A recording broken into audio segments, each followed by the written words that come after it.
آپ نے سن رکھا ہے نا کہ قبر میں 3 سوال ہوں گے، بولیے سن رکھا ہے نا؟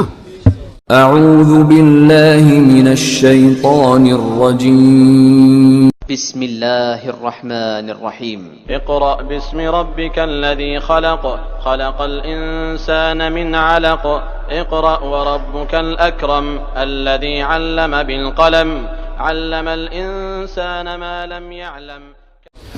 آج آپ کو ایک نئی بات بتاتے ہیں، علماء کرام کو معلوم ہے، آپ کو بتا رہے ہیں۔ قبر میں 3 سوال ہوں گے۔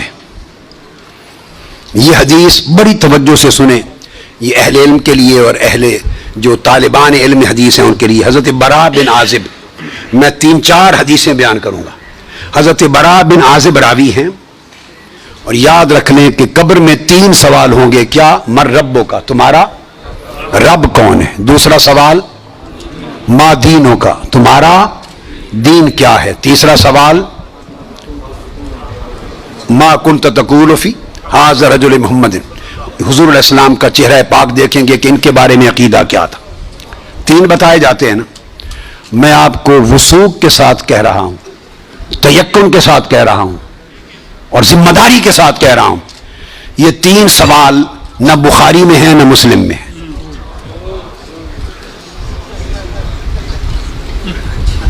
یہ 3 سوال نہ صحیح بخاری میں ہیں، سب سے بڑی کتب حدیث کی کون سی ہیں؟ بخاری اور مسلم، دونوں میں نہیں ہیں۔ یہ ہیں حضرت براء بن عازب رضی اللہ تعالیٰ عنہ حدیث کے راوی ہیں، یہ ابو داؤد میں ہے اور دیگر کتب میں ہیں جو صحیح بخاری مسلم کے بعد نچلے درجے کی کتابیں ان کے بعد۔ تو سنن ابی داؤد میں ہے، مسند احمد بن حنبل میں ہے۔ اس میں فرمایا کہ جب آپ میت کو دفنا دیتے ہیں اور اس کے بعد پھر فرشتے آتے ہیں، میں مختصر کر رہا ہوں تاکہ زیادہ چیزیں بیان ہو سکیں، وہ آ کے پوچھتے ہیں یا ھذا من ربک، اے بول تمہارا رب کون ہے؟ ما دینک، تمہارا دین کیا ہے؟ وما نبیک، اور تمہارا نبی کون ہے؟ پھر آگے جو مسلمان مومن ہے وہ جواب دیتا ہے۔ یہ حدیث براء بن عازب راوی ہیں اور دیگر کتب سے ہے، مگر میں آپ کو بتا رہا ہوں نہ بخاری میں نہ مسلم میں، ان سے نچلے درجے کی کتب حدیث صحاح میں اور دیگر کتب میں ہیں۔ سمجھ گئے بات؟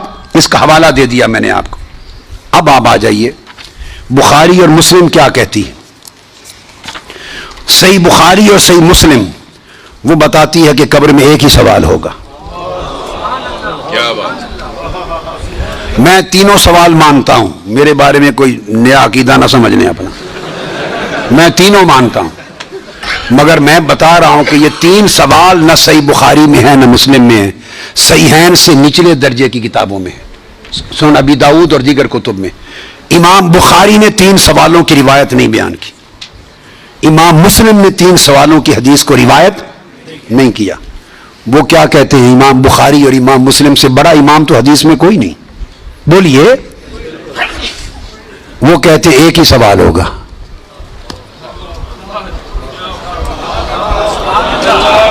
اب ٹکراؤ آ گیا بخاری اور مسلم کی صحیحین کی روایت میں اور نچلے درجے کی کتب صحاح کی روایت میں ٹکراؤ آ گیا، مگر ٹکراؤ نہیں، پھر تطبیق کریں گے، جوڑیں گے معنی کو۔ بخاری اور مسلم کہتے ہیں کہ 3 سوال کا ذکر کوئی نہیں ان کی روایت میں، ایک ہی سوال ہوگا۔ انس بن مالک رضی اللہ تعالیٰ عنہ روایت کرتے ان العبد اذا وضع فی قبره وتولى عنه اصحابه انه ليسمع قرأ نعالهم اتاه ملكان يقعدانه فيقولان ما كنت تقول في هذا الرجل لمحمد صلی اللہ علیہ وسلم۔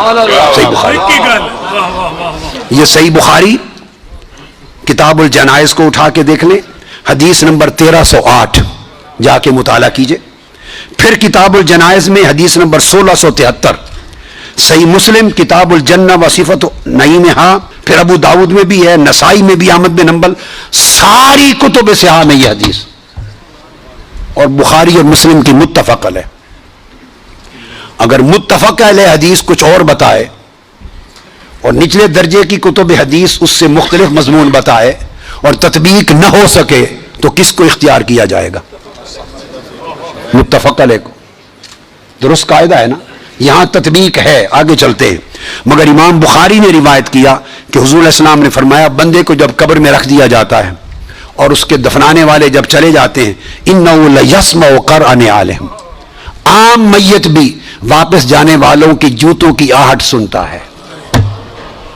یہ متفق علیہ حدیث کے الفاظ ہیں، انہ لیسمع قرعن علیہم، پلٹنے والوں کے جوتوں کی آہٹ سنتا ہے. ہم جھگڑے کرتے پھرتے ہیں، خدا کا خوف ہونا چاہیے. عام میت پلٹ کے جانے والوں کی جوتوں کی آہٹ سنتا ہے. آپ کہتے ہیں اولیاء قبروں میں آپ کا سلام نہیں سنتا. ہم کس چکر میں، ہم نے عقیدے کہاں سے لیے ہیں؟ ہم نے کیا ڈھونگ رچا رکھا ہے؟ آقا فرماتے ہیں عام میت سنتا ہے قبر میں لیٹا ہوا جوتوں کی آہٹ.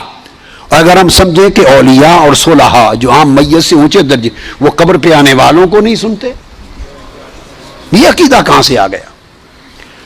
جب لوگ مر جاتے ہیں تو فرشتے آ کے اٹھا دیتے ہیں اور بٹھا کر ایک ہی سوال کرتے ہیں، ما کنت تقول فی ھذا الرجل لمحمد.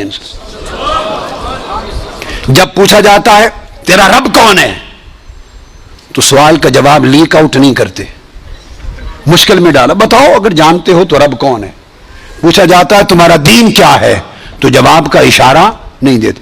اللہ نے اپنے سوال میں اور اپنے دین کے سوال میں مشکل رکھی ہے، اشارہ نہیں دیا. جب محبوب کا پوچھا ہے تو تھوڑا سا اشارہ بھی دے دیا ہے کہ میرے محبوب کے امتی گھبرا نہ جائیں. میرے محبوب کے امتی یا رسول اللہ کہنے والے کہیں مشکل میں نہ آ جائیں. برے میرے سوال کا جواب نہ آئے دیکھ لیں گے، میرے دین کا سوال اس کا جواب نہ آئے دیکھ لیں گے، میرے مصطفیٰ کے سوال میں کوئی فیل نہ ہو. آسانی کی. فرمایا اس ہستی کے بارے میں تو کیا کہا کرتا تھا؟ ساتھ ہی فرشتے بولتے ہیں لے محمد، ان کا نام محمد ہے. ہائے ہائے ہائے ہائے. پرچہ بھی دے دیا، کویسچن پیپر بھی دے دیا، جواب لیک آؤٹ بھی کر دیا، آسانی پیدا کر دی. اس ہستی کا نام محمد ہے. ایک ہی سوال بخاری اور مسلم متفق علیہ. تو میں نے آپ کو سارے حوالے دے دیے، آپ پوری بخاری اور مسلم اٹھا لیجئے. کئی بخاری اور مسلم میں اللہ کی عزت کی قسم میں نے کئی بار، مگر حرم مدینہ میں اور حرم مکہ میں اول لفظ سے آخر لفظ تک بخاری اور مسلم کے ختم کیے. ایک ایک لفظ ختم کیا، اپنے بیٹے کو پڑھایا حرم میں. اور کئی بار زندگی میں کوئی شخص بخاری مسلم میں مجھے 3 سوال دکھا دے، میں اپنا عقیدہ بدل لوں گا.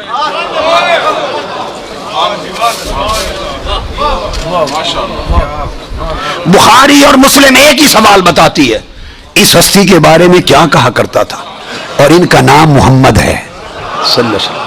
اب ایک نقطہ اور دیکھیے، وہاں سادہ سوال ہے تمہارا رب کون ہے، تمہارا دین کیا ہے، مگر جب یہ سوال ایک ہی ہے، اس میں پوچھا ما کنت تقول، کانا یکون جب مضارع پر آتا ہے تو ماضی استمراری کا فائدہ دیتا ہے. یہ نہیں پوچھا جائے گا جب قبر میں پردے اٹھا دیے جائیں گے اور چہرہ مصطفیٰ سامنے ہوگا، ملائکہ کے ہاتھ میں گرز ہوں گے کہ کیا جواب دے پاتا ہے یا نہیں. جب چہرہ مصطفیٰ سامنے ہوگا تو ہر بھولے ہوئے کو بھی سبق یاد آ جائے گا، پتہ چل جائے گا یہ تو مصطفیٰ ہے. چونکہ شان آشکار ہو جائے گی تو فرمایا یہ نہیں پوچھنا کہ ان کے بارے میں عقیدہ کیا ہے، یہ نہیں پوچھنا. فرشتوں پوچھنا ما کنت تقول، جب تقریر کرتا تھا جامع مسجد میں منبر رسول پر تو تب کیا کہتا تھا، جب جلسے کرتا تھا اور ذکر آتا تھا میرے مصطفیٰ کا، ما کنت تقول گلے پھاڑ پھاڑ کر تب کیا کہتا تھا، جب کتابیں لکھتا تھا تو میرے محبوب کی شان میں کیا لکھتا تھا. یہ نہ بتا کہ آج لے ان کی پناہ، آج مدد مانگ ان سے، کل نہ مانیں گے، قیامت کو اگر مان گیا. ارے جب چہرہ مصطفیٰ سامنے ہوگا،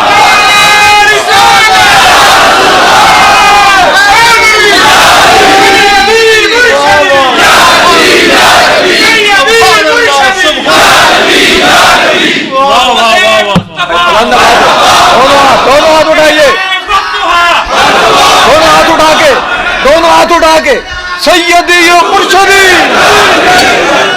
سیدی و مرشدی.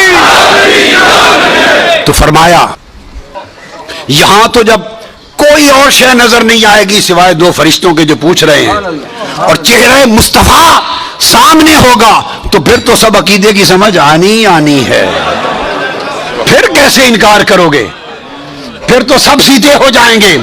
فرمایا آج کا سیدھا ہونا قبول نہیں ہے، آج پہچان لو قبول نہیں ہے. بتا وہ زندگی بھر کیا کہتا، کیا کہا کرتا تھا. ما کنت تقول، تقریریں کرتے ہوئے حضور کی شان گول کر کے آگے گزر جاتا تھا یا رک کے کھول کھول کے بیان کرتا تھا؟ جب شان مصطفیٰ، عظمت مصطفیٰ، رفعت مصطفیٰ، مقام مصطفیٰ، جب حضور کی شانوں کا، آپ کے رخسار کا، میرے محبوب کے گھسلوں کا، میرے محبوب کے چال چلن کا، میرے مٹھن کا، میرے محبوب کے حسن کا، جمال کا، کمال کا، عظمت کا جب تذکرہ آتا تھا تو تیرا چہرہ کھل اٹھتا تھا یا مروڑ آ جاتے تھے.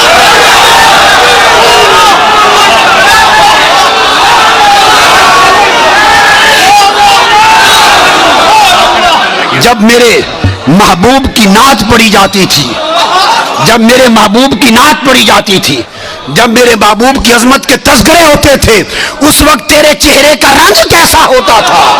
کھلتا تھا یا پیلا ہو جاتا تھا؟